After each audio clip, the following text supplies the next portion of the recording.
Hello again. Today we're going to look at nutrition. We're not going into too much detail. It will just probably plague most people's heads. Not everybody, but to plague some people's heads. And a lot of people are going to find it boring. Alright?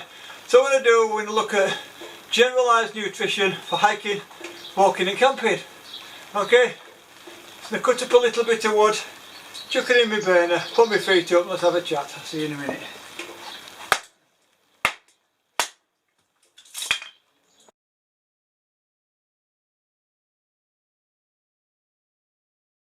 We're not looking at nutrition in this case as if we're doing an exploratory expedition out to North or South Pole. We're not going up out to Mongolia or up some bizarre Mount Everest or up into for a couple of months up in Cairngorms.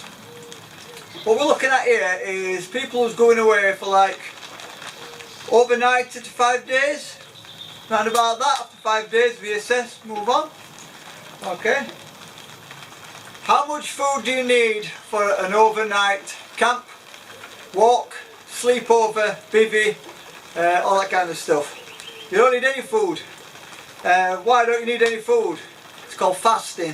If you don't want to carry the food, if you don't want to carry the cooker and all that kind of stuff, don't bother, alright?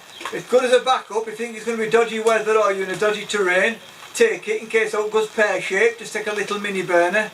Take that with you, and then you can use that in order if you're stuck over for a few days if weather closes in. It's not a good idea not to take a cooker if you're in snowy or bad winter weather, okay?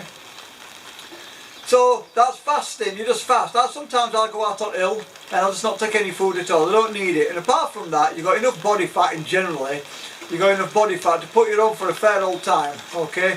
An average person's got enough body fat to put them on for at least 4 to 6 weeks easy. Alright, if you're pushed.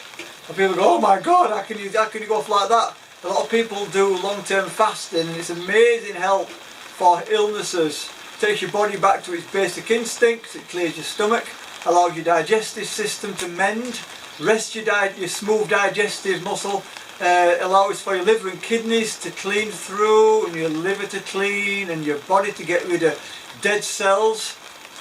Okay, free radicals they're called. Alright. And all kinds of repair systems go on. A lot of people are doing this now, things like cancer and all these other horrible illnesses. Alright, so, but we're not going to be quite severe. Alright, we're not going to go for weeks with no food and try to walk, because obviously doing exercise. And that way any fasting, after I think it's like 48 hours, your body starts to utilise body fat for energy, because there's no carbohydrate really left in your digestive system or stored sugars. It starts to jump onto your fat, alright, so it'll burn fat at a higher rate as its main form of energy, as your brain would anyway, ketosis in the brain, alright, but it'll also start working away at your muscle, and if you're walking over a long period of time, you don't want to be burning all your muscle off, do you? Especially if you're a sort of regular hiker or such like. But for short-term trips, I won't worry about it too much. Now, people seem to take too much food, they're loading up on food. I take food not because I need to eat. I take food camping because I enjoy the pleasure of cooking it while I'm out there, and the enjoyment of eating the food that I take with me. Because I tend to eat food when I'm out and about that I wouldn't normally eat when I'm at home, okay? And for me it's normally hot chilli. I don't very often have hot chilli at home with jalapenos and all that. People have seen the videos and my jokes that I have on me. That water running, by the way, is my dishwasher going out. And my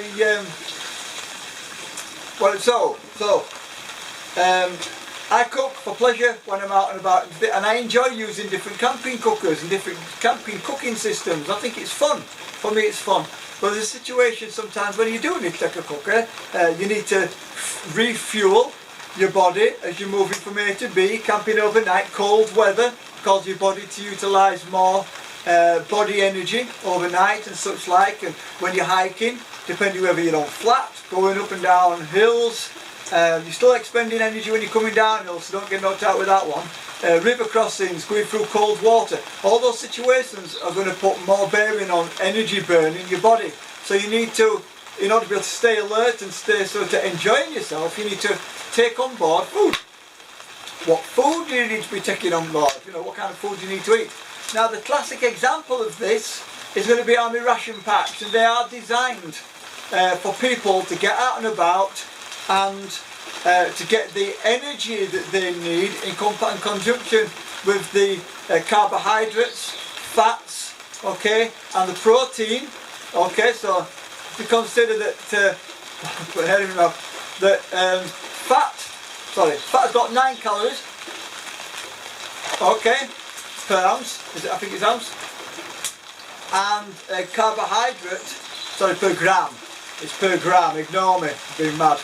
So 9 calories per gram, and then protein and carbohydrate have both got 4 calories per gram.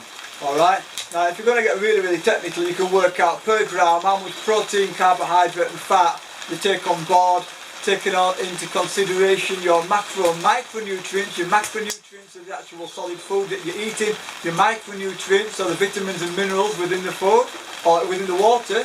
Vitamins and minerals, sometimes you get water which is empowered with vitamins and minerals. Alright, so you've got to take all those things into consideration in conjunction with your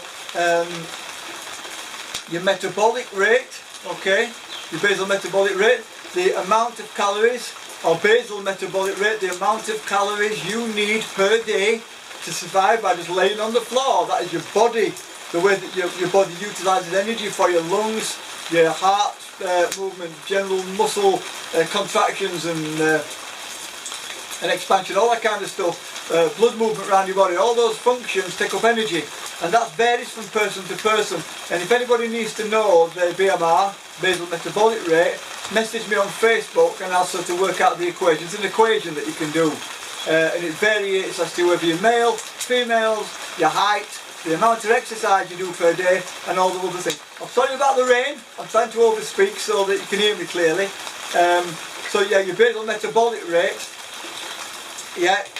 dictates as to how many calories you need personally per day. Then you've got to look at how far you're walking, you've got to look at your gradient into which you're walking, and then work out how many calories it's going to burn excess as your basal metabolic rate per mile, depending on the weight that you're carrying, alright, your own fitness levels, right, because some people are fit, some people aren't. If you're not as fit, your body's not going to work as efficiently and it's going to demand more energy, as well as hydration, alright.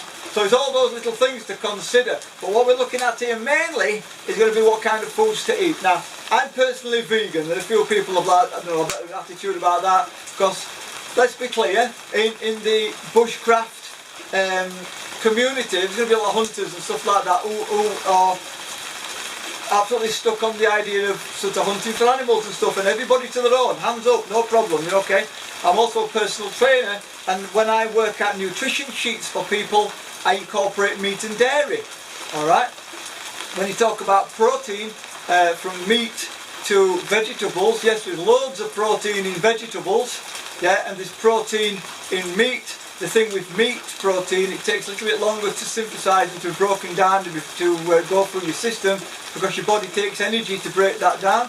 But with the vegetable protein and things like peas, broccoli, green vegetables, some nuts, and all that kind of stuff, it goes into your body, and your body can get into that, so your system, your digestive system, can break that down a little bit faster to get to them nutrients, to draw them out and get the protein into your system better. And there are companies now which sell protein shakes and stuff like that for vegans, made from like hemp protein, pea protein, and all these other different proteins which you can buy.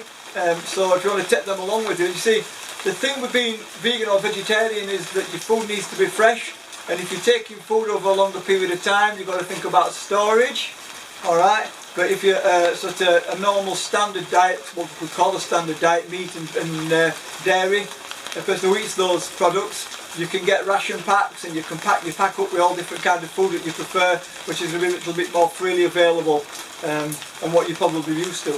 Now, ration packs, while they're designed for, a lot of people use them, there's nothing wrong with that over a shorter period of time. Energy, there's a lot of high glycemic energy in those ration packs. What that means is it's carbohydrate energy which is freely available very fast. For example, sugar. Right? So you've got raw sugar, such things like buns and stuff like that. You get the desserts and things like that, and the custard and stuff like that in the ration packs. and that's designed specifically for a guy in a military situation, okay, out in the field on a live firing exercise or just doing an exercise or whatever he's doing, or in a combat situation, to be able to grab that food, eat it fast, get the energy, move on. Alright, they tried to make them as tasty as possible. When I was at army, I actually enjoyed them. There's lots of stuff. We used to guy in our section.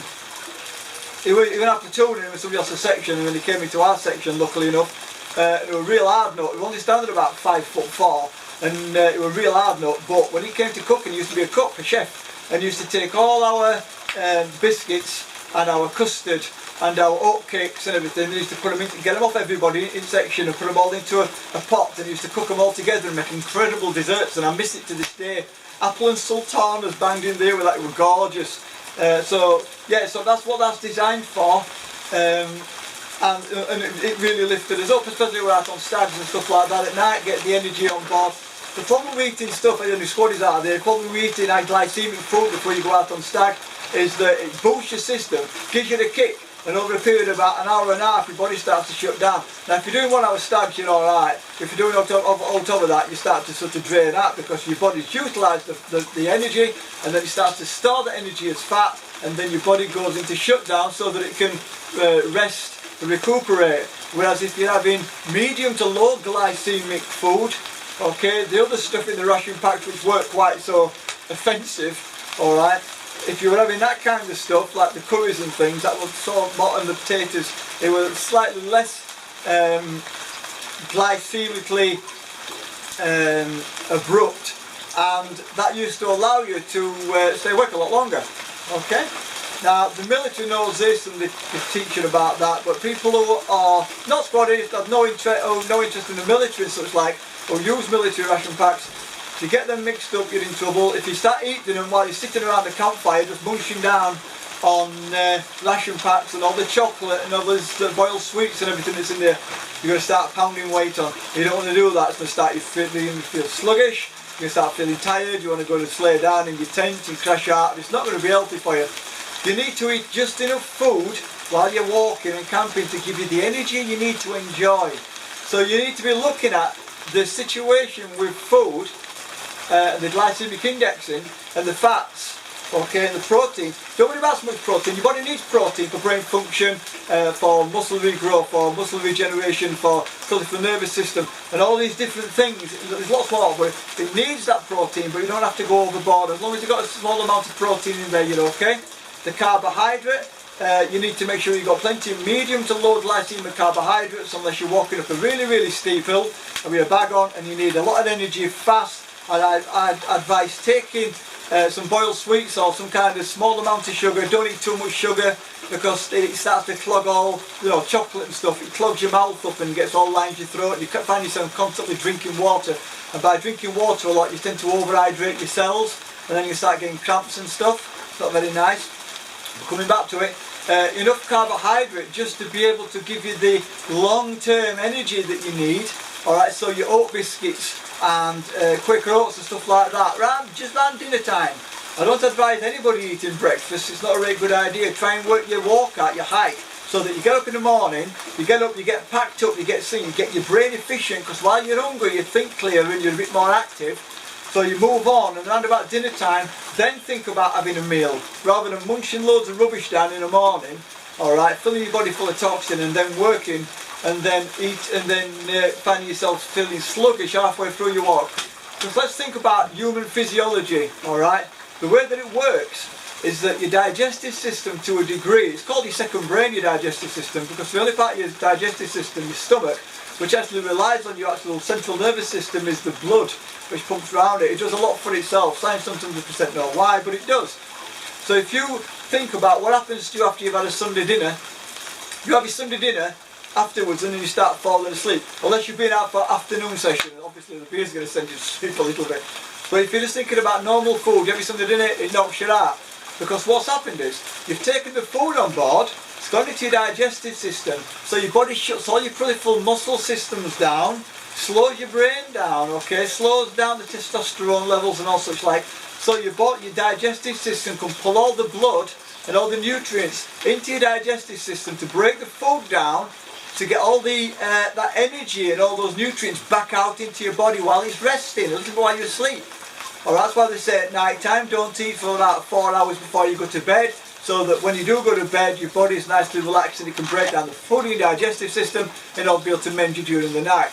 Alright, so ideally get up in the morning, don't really eat all, have a quick coffee, alright, pick me up, coffee, on you go, and then at dinner time have something to eat, not too much.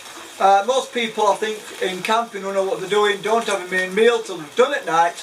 They have the meal, the body relaxes, they shut down, they mend, okay, the nutrients go back through the system. During the day we're drinking plenty, not too much water but plenty of water, alright, so that's keeping the system clean, and it's clearing all the toxins from out of the liver and the kidneys, so the body, so you find yourself putting the toilet quite a bit when you're walking. Okay, you're getting the gist of this. Don't overpower your body with food and nutrients and energy, alright, because your body will pull in all the energy from your muscles and that's going to affect your ability to be able to walk. Alright, so if you're doing a fair long walk and you've had a big dinner or a big breakfast, your body's going to be saying, what are you doing while you're walking all this distance when you should be sitting down and relaxing and getting goodness out of this food? Use your food to your advantage, and when you do feel really down and feel really tired, a couple of blocks of chocolate. I have chocolate vegan, we can have the really dark chocolate. Pardon me, I've just had my dinner.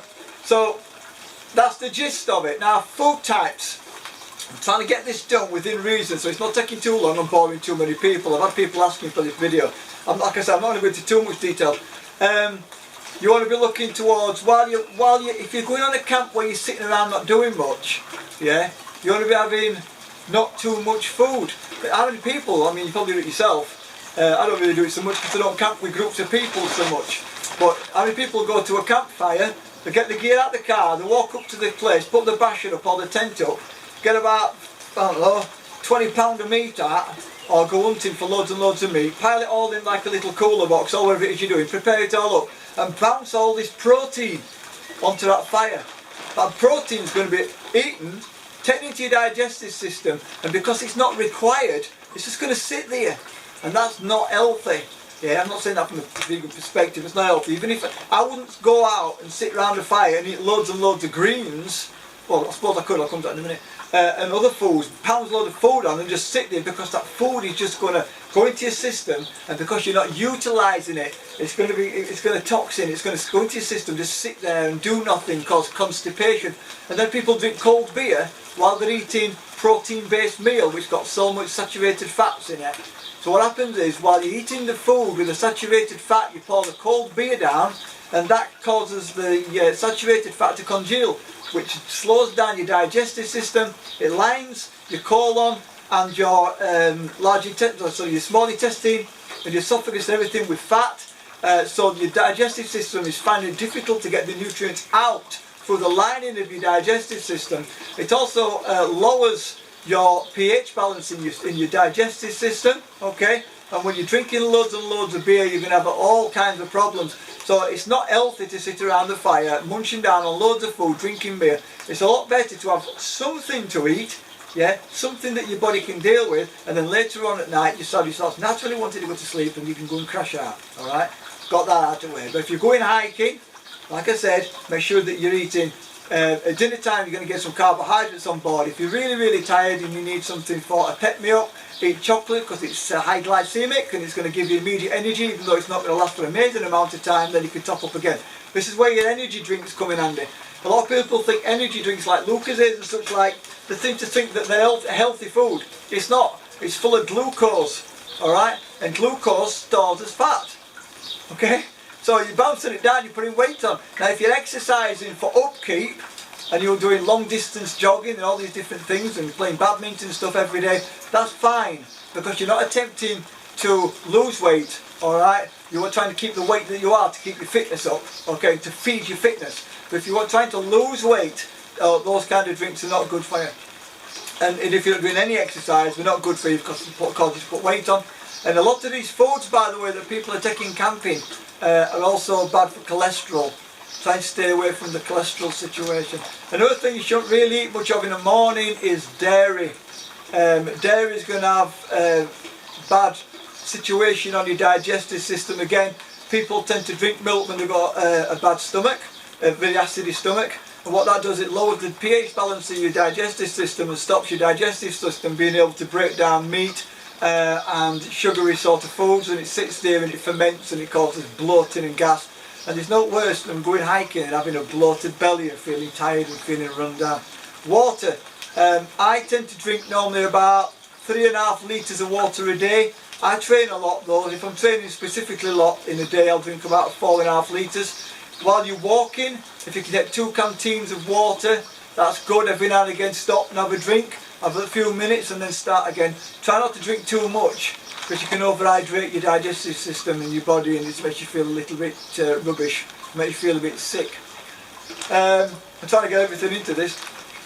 Alcohol. Alcohol when you're walking and hiking is a bad idea because it causes dehydration. It draws all the hydration, your liquid from your body, the water, into your digestive system, which is another thing that a lot of foods are going to do. If you've got a lot of meat on your body, if you're eating a lot of meat and you're eating a lot of carbohydrates, baked potatoes and stuff, your body's going to need to feed that with hydration. It's going to draw it in. That's why a lot of people, when they drink a lot of alcohol at night, when they're out, they get up with red eyes and all that kind of stuff, because the body's having problems filtering all that meat and stuff and all that, those nutrients and toxins through your liver and your kidneys. And because you've drunk alcohol, there's not enough water in your body, so your body can't utilise that water to clear it through to make you go to the toilet. That's why you go to the toilet a lot when you're out drinking. When you go to the pub, you drink a lot because your body's trying to get rid of the alcohol. It's trying to alcohol generally is seen as a poison by your body, so your body's trying to get it out, and it's building up the toxins, and they sit on your fat cells.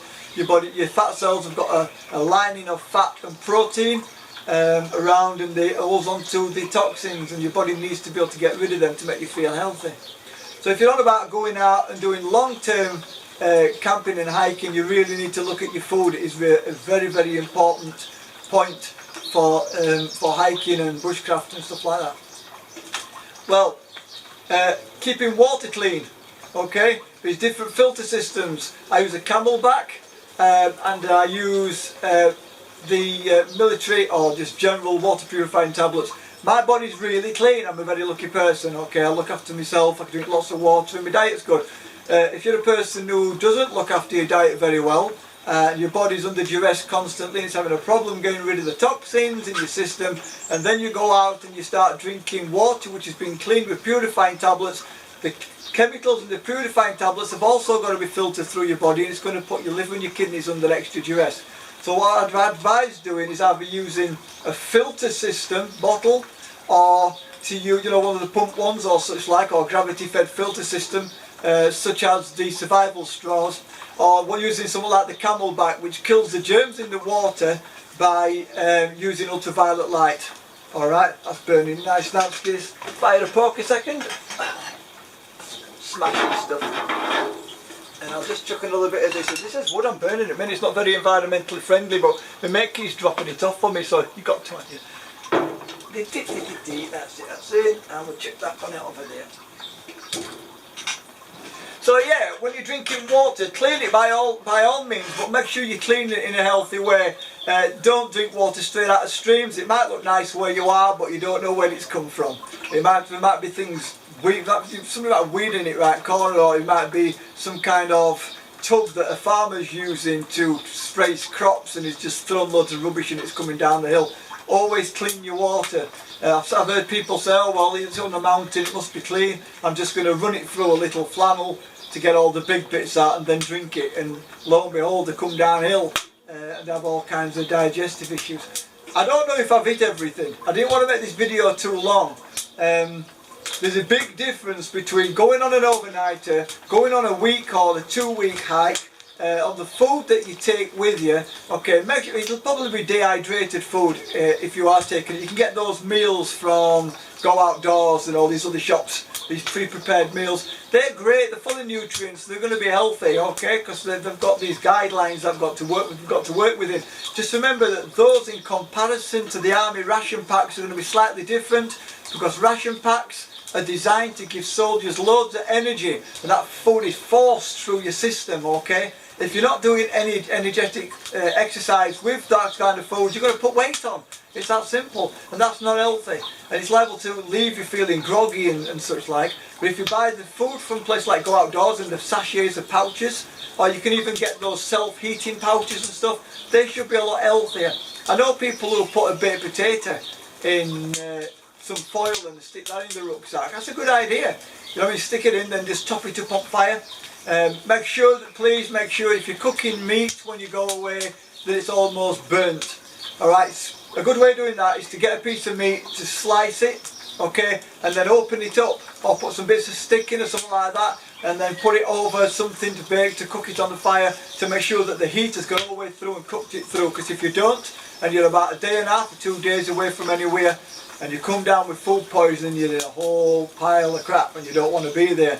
Alright, I know people who've done it. Alright, so be very, very careful with raw meat. Also with your potatoes, make sure your potatoes aren't black or going green, because if they do, I've not seen people come down with potato sickness, and that is horrendous. Alright, so even people who are vegetarian and vegan, when you go away, please be careful with your food.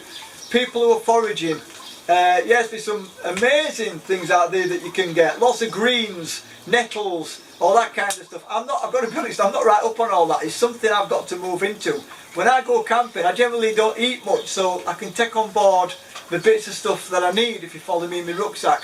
But there are those who go out there and they forage for food. Be careful of the mushrooms. There's some lethal mushrooms, and there's some other plants and things and flowers and things which people eat and they look like other ones.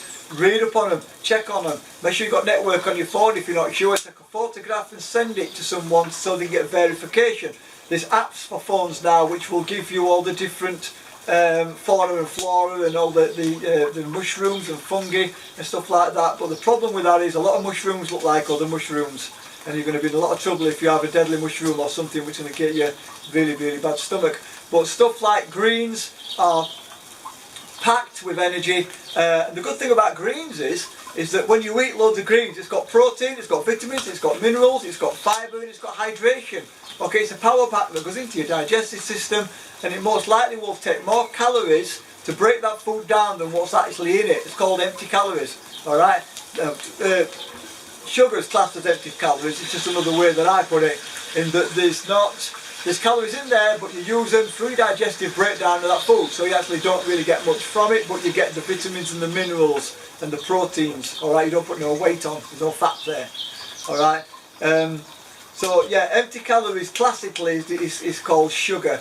Alright, because it goes into your digestive system, you don't get that, you get an immediate amount of energy out of it and then it stores as fat.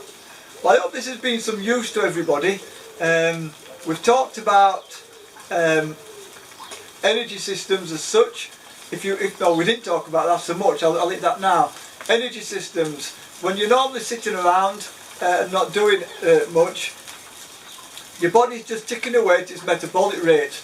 Once you go into your aerobic system, that means when you're hiking with your rucksack on and you're working to a point where you can just, you're breathing alright, you can talk, that's your aerobic system. When your muscles start to burn, when you're walking up an hill, that's your lactic acid system, okay? And then when you're lifting something really heavy, like this, lifting a rucksack up and you can hardly shift it, that's your phosphocreatine system. Now your phosphocreatine system prefers protein for energy, your aerobic system prefers fats for energy, and your normal metabolic rate when you sit around prefers carbohydrate. Alright, so think about what it is you're going to be doing. Alright, if you look at what people need every day, it's between 60 and 70% carbohydrate, around about 10 to 15% protein, and all the rest of it is going to be fats. Alright, so there's quite a lot of fats in there. You don't need that much protein, but you need a lot of carbohydrate. Camera cut off again. So think about what kind of exercise you're going to be doing. Alright, then look at the food, think about how your body works. Yeah, are you going to be walking for a long period of time? Do you need the extra fats in your diet which just burn off your body? So I'll eat carbohydrate really. Go mainly from low to medium glycemic carbohydrate, which is going to give you the energy, and if your body goes into aerobic burn, it can burn the fat off your belly. That's going to be healthy anyway, isn't it? that, remember that the only time the thing you're going to need protein for is for your normal body systems, for building muscle, which on a normal height you're not really going to do much of, and then if you are lifting any weight, that's going to be working in your phosphocreatine system, and that's because creatine is burned in your muscle. All right. Okay. So I think I've hit everything. I think I have. All right. I'm not going to go into what kind of muscles you use when you're doing different exercises. Your type 1, your type 2, your type B, endurance muscles, stuff like that. There's no point. We'll look at that another time. Well, I hope you enjoyed this video. I know I talk fast. If anybody's interested, well, I've now put the rug. It's on the wall, so nobody can turn around and say, oh, I can't believe you've got a British flag on the floor and you're standing on it. I think it's disrespectful. It's now on the wall. It's a rug on my wall, and if you look down, I've now got a rubberised rug on the floor. That was really funny. Oh, that bloke got blocked. It's not about. Anyway, I'm going to enjoy my fire and put my feet up. Any questions at all on Facebook, let me know. If anybody wants to know about vegan food, let me know. Or just nutrition in general. You know, when I'm working with clients, I give them diet sheets which incorporate dairy and meat as well. I hope you enjoyed it. Speak to you soon. Bye.